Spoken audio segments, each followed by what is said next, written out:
Use the panel to call in the shuttle, trooper. One false move and we'll select the right ID segments.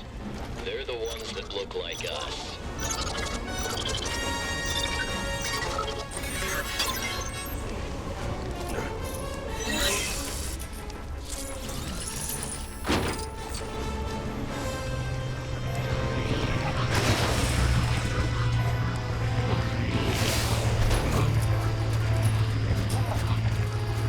Escort the prisoner to the transport engine unit, sir. Get to the transport.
It's in a droid, a BB unit.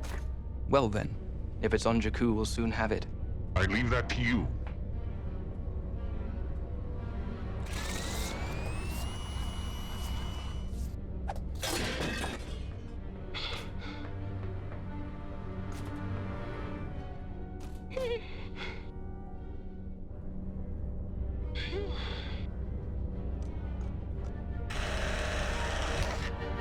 Listen carefully.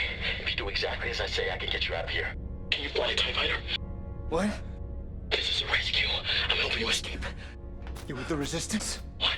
No. I'm breaking you out. Can you fly a TIE I fighter? can fly anything. Why? Why are you helping me? Because it's the right thing to do. You need a pilot. I need a pilot.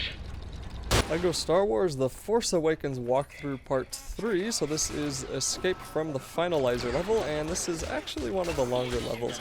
And this is kind of a pretty good example of how Traveler's Tales managed to make an entire game out of one movie.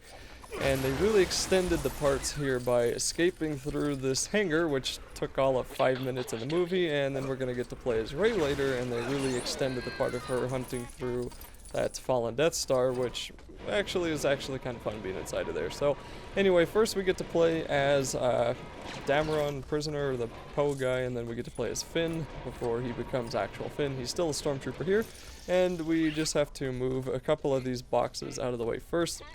And then there's a box here that we both have to push, and for some reason it wasn't letting me push it right there. I was trying to get on the other side of him, and I was over there, not working. So then we both got off, and now it lets us push both of them to the side. So if that happens to you, I guess just kind of get off it and try again. So that's going to move that platform to make a bridge for you, and you'll notice you're just kind of sneaking down below everybody, and they're not noticing any of the explosions and destruction that you're causing, and not even to mention that you're stealing all of their money. So they are pretty clueless. They have better aim than they used to have as far as stormtroopers go, but they are still not as aware as they probably could be. But I guess these really aren't real stormtroopers, are they? They're like first order stormtroopers, which I'm sure someone's gonna heavily correct me on. So anyway, come on over here to the right side, and you'll have to use Finn to pull down that block, and we're gonna have to build another bridge here because we'll need to push another big Lego thing over. So there's 2 grappling points that you're going to need to move. There's one on the left side here, and you should be able to see the one on the right side there on one of the screen halves. If not, you'll see it now. There it is. And then both of you should be able to jump on over that gap. So kind of a thing about Lego games that you should remember pretty much always is follow the yellow brick studs, because if you aren't really sure where to go, the studs will almost always lead the way. So follow them and you pretty much will have a hard time getting lost. So pull this block down, this big giant crate. That should move that over, and now we're both going to be able to get on this side. And then we'll want to build this object, and I think this is going to be it's an alarm clock, okay, and that's going to wake up that C-3PO equivalent unit. Now I will be talking over a heck of a ton of voices throughout this walkthrough, and in some cases, I think the voices are actually kind of annoying. I mean, some of the overworld voices, they talk and talk and talk, they don't stop talking. Sounds kind of familiar, right?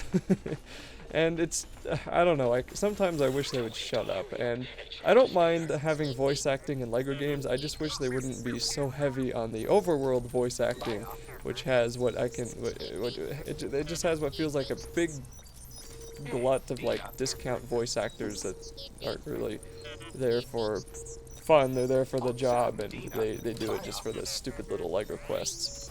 So anyway, I guess I should have explained that computer menu, you're supposed to follow the order of the symbols and click the symbols in the order that they show up in. So that's been done in other Lego games, but a little bit different from that one. Now weirdly, for some of those symbols, like it took me 2 or 3 tries there, and that was because some of the symbols totally blended into the background for me.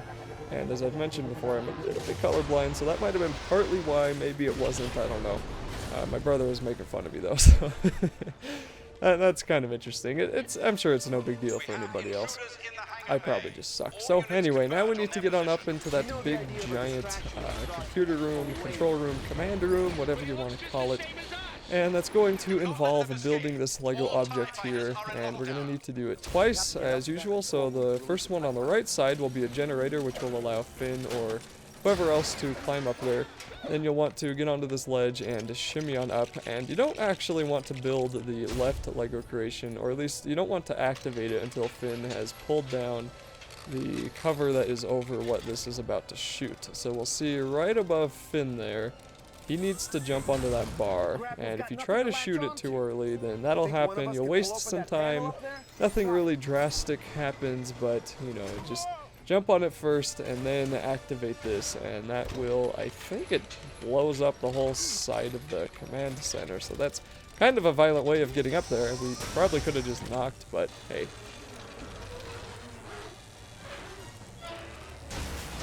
Well, I guess it didn't totally blow it up, more like ripped it straight from its welded metal hinges. So anyway, there's also that red brick in the back. We can grab that pretty easily. They are pretty generous. Yep, okay, there's the Halo light bridge we can cross over. They're pretty generous with the red bricks that you can get in this game, just in the story mode. I mean, red bricks are usually things that you get by having to return on free play, and there are plenty of those red bricks, but I think we got like 4 or 5 red bricks just playing, you know, through the story. We didn't even have to go to free play to get them. So that's kind of good because that'll give you a nice boost on the cheats, and especially if one of the red bricks is a stud multiplier, then that's pretty much all you need to succeed at this game. Because a big problem with Lego games is not really having enough studs, either to get that true Jedi meter, whoops, hit my microphone there, either to get that true Jedi meter at the top of the screen, or not having enough to buy that 2 million stud character that you want, and I'm pretty sure those exist. If it's not 2 million, it's probably 1 million studs, but stuff like that does exist. But with stud multipliers, you get like 2 of them, you get X8 and X4, and you have X32 studs, so you get 1 stud and you have 32, and you get a blue stud and you have 32,000 studs. I mean, it's awesome. So the stud multipliers help immensely. Invincibility sort of does too, although as I've mentioned before, being invincible is pretty much what you're going to be throughout a whole lot of the levels, because you're invincible while you build, you're invincible while you grapple, you're invincible while you do a lot. The only time you're not invincible is while you're not doing anything. and it kind of seems that that really reduces the amount of deaths that you can get in these games. Anyway, so we're going to another Gears of War style cover shooter here, and we get some conveniently placed half-height blocks to hide behind, and we're also going to have to deal with a bunch of stormtrooper soldiers or first order soldiers. And this gun guy is a little bit tough, but you just have to continuously shoot, and eventually his health will go down. You'll see his health kind of surrounding that circle. And then you want to reduce the amount of stormtroopers until the numbers at the top of the screen hit 0, and we should be able to continue here and to try to deal with this gun. Now, interestingly, there's a few characters in this game that don't actually have 4 hearts for health, and I mean ones that you play as. They have like 3 hearts for health. There's vehicles with only 3 hearts, and when you take damage, sometimes you only take half a heart of damage, so I guess we're going back to the Zelda-style health system here. So that's kind of cool how in some cases you can actually take 6 hits or 6 minor hits until you die, because I think there's like stronger hits that do more damage. I'm not really sure though. But it doesn't really matter. Death is not really that meaningful because you die and you lose some studs and you pretty much immediately respawn. You can pick up most of the studs that were lost, and you start right where you were, which is pretty fun because, you know, it's a LEGO game. I mean, I don't think this game is ever meant to be taken seriously, but I guess that depends on who you ask. And I kind of think that difficulty, that sort of lack of difficulty, is what made these games so popular. Because I do remember when the first LEGO game came out, LEGO Star Wars, I remember seeing the advertisement at a Target, and it said, unlimited lives, co-op play, and that was something that I was like, okay, the co-op, it already got me a co-op because I loved playing co-op games.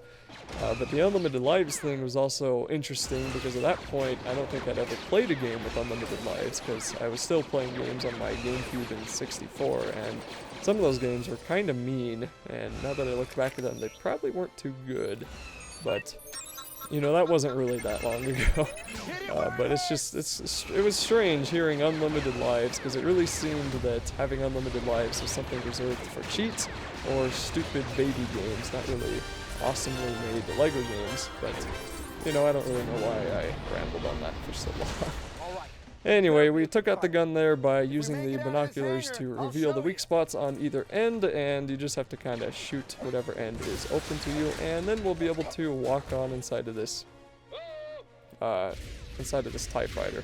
So the cutscene is going to be coming up here soon. I guess this might count as a cutscene, I'm not really sure. But anyway, we're going to jump on in there, and then we're going to have to shoot at stuff. So first, shoot at that command center, and then you're going to see that 25% meter at the top. So that basically means destruction.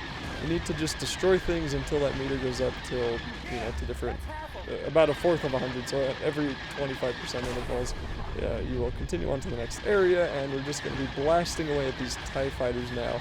And once it hits 75, I think we'll be doing a few more, and then we will be crash landing on Jakku after a short space battle.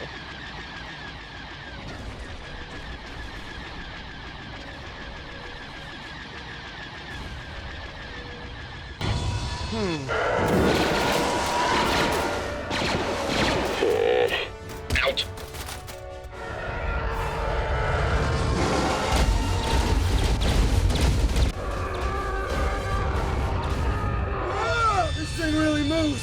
All right, we gotta take out as many of these cannons as we can, but we're not gonna get very far. The cannons will be in range soon. You can't miss them, so don't miss them. Did you see that? Did you see that? Hey, Sai! Hey, what's your name? FN2187. What? That's the only name he ever gave me. Well, I ain't using it. FN, huh? Finn, I'm gonna call you Finn, is that alright? Finn. Yeah. Finn, I like that. I like that. Okay, so now we are at one of the best space battles of a Star Wars game in recent memory. I think Star Wars Battlefront 2 is the only game that's had a space battle kind of like this, or I guess any of the LEGO Star Wars games. I've already dissed Star Wars Battlefront for being not so good, but my goodness, why would it have been so hard to do something like this? You have the whole power of new consoles and powerful PCs, more powerful than they've ever been, and they don't do it. I don't understand some things, but they had some reason a while ago why Star Wars Battlefront didn't have a single player, and they were like, well, the movie was coming out soon and we wanted to get the game out. And basically the whole article said we wanted to make millions of dollars without doing a whole lot of work, so that answers that question. Anyway, let's move on past that. So this is similar to a whole lot of the other LEGO Star Wars games that you played. And you can get a mini kit if you shoot enough of the guns on the Star Destroyer, and you have to shoot about 30 of them, or some of the objects on it. I don't think we end up doing that because we just wanted to continue on in the walkthrough, but when you do want to continue on for the level, you need to pick up bombs, and you need to fire the bombs by pushing X or whatever it is that the button says you need to push, and you need to aim it at the parts of the ship that have weak spots. So that would be the major guns, I guess some of the towers, things like that, the communications array. I'm trying to rename things that are weak points in the Star Wars Battlefront 2 ships, so whatever the heck they are, aim for those, blow them up. You will eventually continue on in the level. You can stay around here pretty much as long as you like. I mean, there's not really a whole lot that, it's kind of hard to waste time here. I mean, it's just so much fun. And I was going to say something else. Oh, that's right. So I should mention that I'm playing on the PC, but I'm using an Xbox controller, so that's why you'll see Xbox prompts come up. And you can buy this game on pretty much any major console and use whatever, you can use whatever controller you want on the PC. But anyway, you can use the keyboard on the PC, but I just find for this game a controller is extremely more convenient. It's one of the few games where I really would say that on PC it's not worth playing with a keyboard and mouse. That and most platformers, but that's a whole other discussion. So anyway, now we're going to be heading straight down into Jakku because we kind of got part of our ship damaged, and you just need to blow up whatever TIE fighter happens to get in your way, and then soon we'll get to play as Rey. That wasn't supposed to rhyme.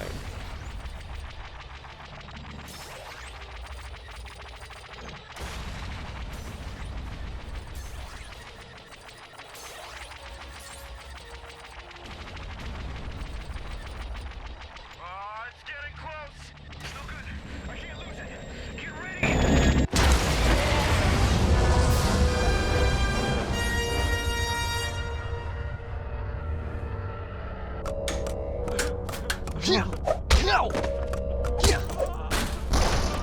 The fighter's projected a crash in the Goazon Badlands. They were going back for the droid. Send a squad to the wreckage.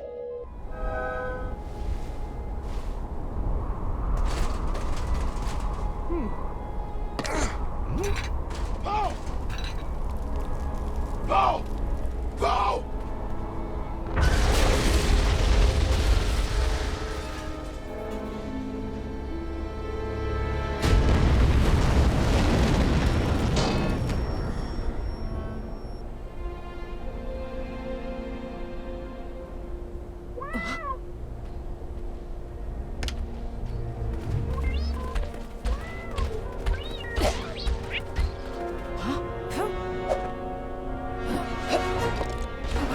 Okay, so here we are sliding down, and of course the person on the right side just gets to be a BB unit already where we're supposed to be going, I think. Anyway, whoever is playing as Rey gets to go down this mountain or this sand dune. I guess there's really no mountains here, are there? And then eventually they will show up in the same spot as the droid. So we have to save the droid, and that's like a sand snowman. Did that thing just build itself? I think that built itself. But yeah, that's like a sand snowman, which I live in a desert. I know for a fact it is impossible to build a sand snowman. You can build a mud snowman, but as soon as it dries out, if wind even blows it at all, then it's going to crumble and turn back into a pile of dust. So that's kind of an amazing feat for this game. I kind of want that though. I mean, he also looks like a, maybe he's not a sand snowman. Maybe he's like a sand penguin. Whatever he is, I want one of him in real life. I think he would be awesome to have sitting in the corner of my room, just kind of doing nothing. Okay, so then we get to kind of watch that weird gigantic creature move around, and then we're gonna have to work our way into the right side so we can get into the actual fallen Star Destroyer. So Rey has binoculars as well as a lot of other characters that we'll be playing as, and when you see all those big combinations of weird symbols, just stand there, push B, and you'll be able to aim the binoculars at a certain specific point. In this case, we will be trying to aim at that big fallen, I don't even know what to call it, whatever it is, and we'll want to reveal that crack in the wall And then we'll want to ride this giant creature, which you can do as a droid apparently, and we'll just want to get him to knock open the wall. Then the droid will have to walk on over here and use his power to open up the power conduit. I don't even really know what to call it. And once that happens, that should send the power through the lines here, and that will blow up this kind of hexagonal, octagonal, weird... I don't know what to call any of these things, okay? I'm just making stuff up. Anyway, that's gonna blow open this circular building, and this will allow Rey to jump on inside. So if you have played other LEGO games, you will probably remember that the women in the other LEGO games, as well as people like Jar Jar in the LEGO Star Wars games anyway, are some of the agile people inside of those games. And the agile just means that they can double jump, they can usually jump higher, and in this case, like Rey, she can go on those platforms, which allows her to wall run along the wall here and then jump onto these poles so she can move on over to the switch, pull it down, and that should open up the door into the Star Destroyer. But of course, we will have to use the BB unit to power it up once again, even though I feel like there's probably enough power flowing through that wall above us, but what do I know? And then there's a mouse droid, hate those things for some reason, and then we can walk on inside. So this is actually a pretty cool place. They did a really good job with designing this area, and they did a really good job with most of this game. I think there's really only one level that I really did not like because it just felt totally pointless and was extremely boring, but that's like third or second to last level, so we're not going to get there for a while. Anyway, for this part, we're once again going to have to use Rey to jump onto these platforms, and all you have to do is get near there and push A or whatever button shows up on your screen. For some reason, I would do that and then I would fall off, so maybe I was trying to walk on that little ledge that was there or something, I don't know. But anyway, when you push A enough, you should be over here on the right side. Then you can build this power generator, I'm just going to call it a generator, and you can get the wheel that spins, and pretty much the same wheel from that, what is it, the Price is Right show? I think it's that show. I probably should have known that show. That would have made a little bit more sense. I think it was the Price is Right. So anyway, we spin that wheel, and then you're going to want to use Rey to throw her pole into that hole there, I guess. Again, I don't know what to call any of this stuff. And then you can swing on over here like Nightwing from the Batman games, and you're going to be hitting onto this pole too, and you're going to be kind of risked of... Man, I need to work on my words here. Holy good crap. Okay.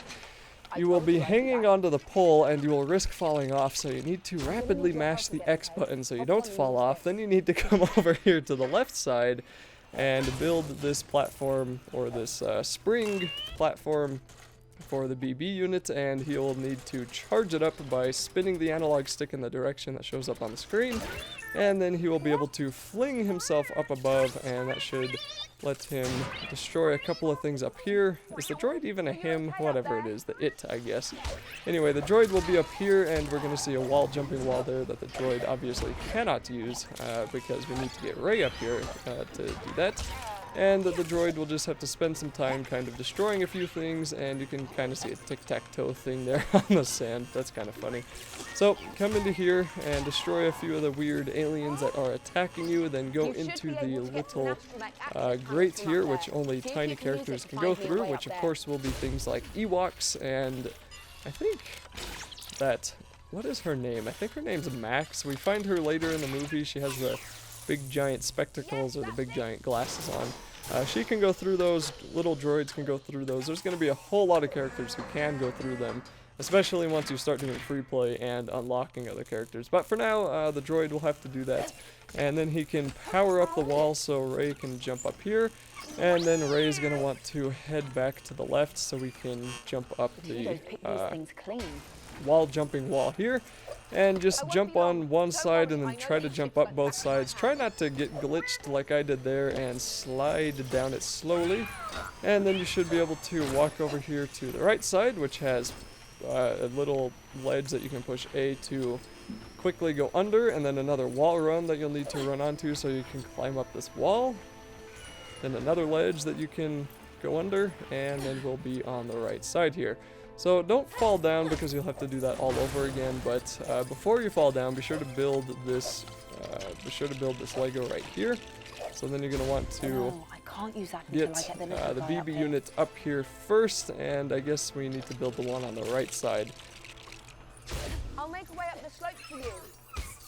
And with Ray's pole, which try not to destroy that Lego like I just did, with Ray's pole you can also use it to move levers.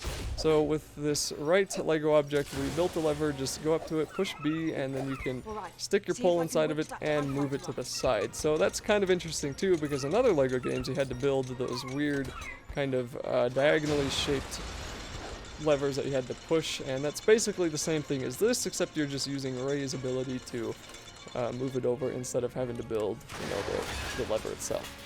So the TIE fighter, whatever they, whatever the heck it is, those panels on it will flop down here and give you a platform for the BB unit to roll on up. So now you're gonna want to use Ray or whoever's up there to, I guess in story mode the only option is Ray. You're gonna want to have her build the object on the left there so the BB unit can jump on in and spring himself forward. And as you saw with Ray just a second ago, I was sliding down, and if you do that before you allow the pathway to get back up here, then you're gonna have to go through the whole wall running thing again, like I said. But anyway, spring yourself up as the BB unit. For some reason it might take a try or two. Just try to head on over here. There's a mini kit that you can get, so that was really the only point of that. And it's kind of hard to see on the split screen, but on the right side, to the furthest right, there will be another platform that the BB unit can use, and that will be it for this level.